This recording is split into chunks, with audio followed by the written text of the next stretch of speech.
Hi Flosstube, I'm Jacinda. Welcome to my channel and my first ever video. I've thought about filming a Flosstube for a while, but I'm a big chicken and I've just found reasons not to do it for the longest time, but it's a bit past midnight on a Monday night and I've got the house to myself except for my little brother who should be in bed because he's got school in the morning, and my cat who's sitting over there staring at me like I grew a second head. It's a bit disconcerting, but we're just gonna ignore her and go for it. So, a bit about me. I live in Bellingham in the Pacific Northwest, which is about an hour and a half north of Seattle with good traffic. I work for a company that sells soap making supplies, which is always interesting. It's not unheard of to go home smelling like you're smuggling Yankee Candle in your pockets, which can always lead to interesting conversations at the grocery store. But, yeah, it's not bad. I love to travel. I frequently travel outside the country as much as possible. I've got another trip coming up, actually, in about 2 weeks with previously mentioned little brother. We're going to Tokyo for about a week. This is going to be his first time outside the United States, so he's pretty excited about that. And for me, this is, I think, number 6 in the last 5 years that I've gone to Japan. So it's kind of normal for me now to sit on a plane for 10 hours and then suddenly be in a completely different time zone. Stitching wise, I've stitched since probably my early teens, but it's always been fairly sporadic. Off and on, I'd just work on a little kit for a while and then put it away, and then work on something for a little while and put it away. Never for a long time. And until about a year ago, I was primarily just a sewer and quilter. That was just what I did to get my creativity out into the world. And then I started getting into fiddly little handwork, hand stitching, and that really brought me back to cross stitch. And I started some bigger projects, which I'm still working on because they're huge. But I seem to have stuck with it. There's only been like a couple days, I think, that I didn't stitch at all in the last year or so. So it seems to have stuck. And so, yeah. I'm sorry, this is gonna be awkward a little bit because I'm still not really comfortable and I don't know what I'm doing and I'm not editing it, so this is staying in. Sorry. On to stitchy stuff, I guess. I thought I'd do a bit of a WIP parade for my first video. I only have 7, but as I said earlier, they're huge. So, yeah, here we go. Let's just go on. Let's just start with my oldest WIP. This is a free pattern that I got off of a chat board called Sprite Stitch, and it's called Epic Pokemon. It's the first generation. This is what the full pattern would look like when it's finished. Hopefully you can see that. So that's the full pattern. It's 256 by 450 stitches and has 105 colors because I'm insane. And this is where I'm at.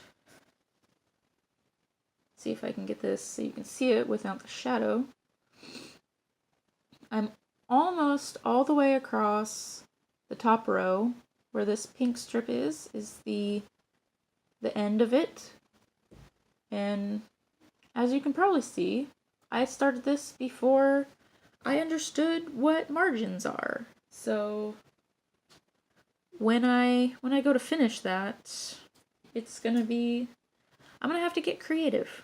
I'm thinking I might do it kind of like a wall hanging tapestry thing and like back it with fabric and then do some invisible quilting and finish it that way, because I don't think I left enough to frame it, which is unfortunate. Um, so, yeah, there's that one. The next one is a gift for my mom, actually. And the pattern is called Santa and Arctic Friends. It is a PDF download from Hirschner's, and it's a Christmas stocking. It's not showing up super well, but kind of get the gist. It's got Santa with a polar bear, which is my mom's thing. She loves polar bears. And this is where I'm at. I'm not super far. I think right about here is the halfway point on the top of the stocking. And I'm stitching it on 18 count Davos? I'm not 100% how to say it, but I watched Game of Thrones, so I'm saying Davos. Oh, and I forgot to tell you, Epic Pokemon is on 18 count Ada. And it's huge. The stocking itself is not small either. Back to my pictures here. Next up is, this pattern is called Welcome to Rivendell. Let me pull up the picture here. See if this will load. Here we go. Here's what the final piece will look like. It's not doing the colors very well. This is a pattern from Etsy, and the name of the creator is escaping me right now. I think it's Creative Country Crafts, but I'm not 100%. If you're interested, just search Welcome to Rivendell cross stitch and it'll pop up. And this is where I'm at. Here we go. I'm all the way across, so this is one edge to one edge. This is on 14 count cream Ada that was in my stash. I just used it to use it. And it's stitching pretty quick, actually. This is that's about a week's worth of stitching on that one, so it's going pretty quick. Yeah, let's see what's next. Next is Flowers of the Month, which is a freebie pattern from Ellen Maurstro. It's on her website. This one is another BAP. Let me pull up the picture. This is similar. Let's make that bigger. This is the layout that I'm doing for mine. Each flower is its own pattern, and so you can set it up however you wish. I'm doing it this way. I did change it up a little bit, and I'll show you how I changed it when I pull up where I'm at. So this one, I'm stitching it on, see, it's 2/2 on 28 count. I think this is Lugana. Maybe it's Jobelin. It's just a giant piece that I got from Hobby Lobby. But I don't know. It's not showing up super well right now. But let me see. The change I made was down here at the bottom. I put both the flower and the month.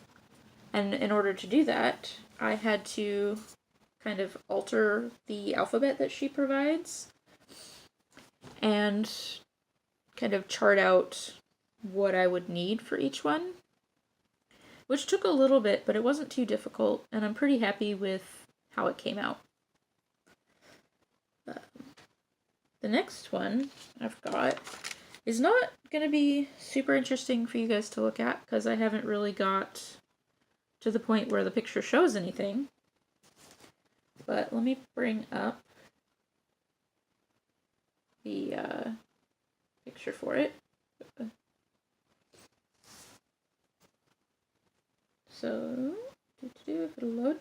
So here's here's the original picture. This is a pattern where I just took a pattern generator and put a picture in. So this is not a pattern that you can buy, and I'm not going to share it because I don't own the picture, so I don't have rights to do that. But I think I just used, what was it, Pictopat, I think is what the website was called. And this is where I'm at. You see that I'm not anywhere interesting, but I am 100% across the top. So that is how wide this one will be. I'm stitching it 1/1 on 25 count, I believe. Yeah. This is 25 count Lugana. And I picked 1/1 because I wanted it to be fairly smooth with the color shifts, and I felt like if I stitched it 2/2 that it would not be so smooth. I felt it'd be more like blocky, and I didn't want that. I wanted it to look like a picture.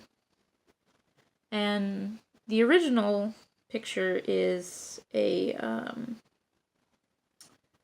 what is it? It's a ukiyo-e woodblock print by Kawase Hasui, who's a Japanese artist from a couple hundred years ago, I think. He was in the Tokugawa era, which was 1600 to mid 1800s. So it was a while ago. And that is Himeji Castle in Japan, which I've been to, and it's beautiful. And for $10, you can take your shoes off and go wandering through the castle. It's great. Next up, and my last WIP, is actually one that I kind of abandoned because I wasn't happy with where it's going. But this is another one that I took a picture and I generated a pattern, which is why I'm not very happy with how it's going. It's turning out a bit darker than I anticipated, so I might re-edit the picture and try again.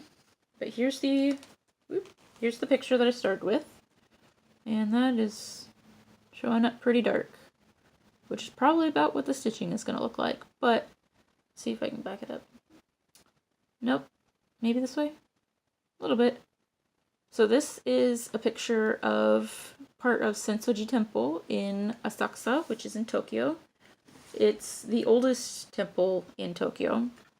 I'm quite familiar with it. I've been there dozens of times. And I just kind of wanted something to remember it with. Okay, let me get these threads out of the way. So I was kind of parking with this one when I put it away, and I didn't get very far. This is where I'm at.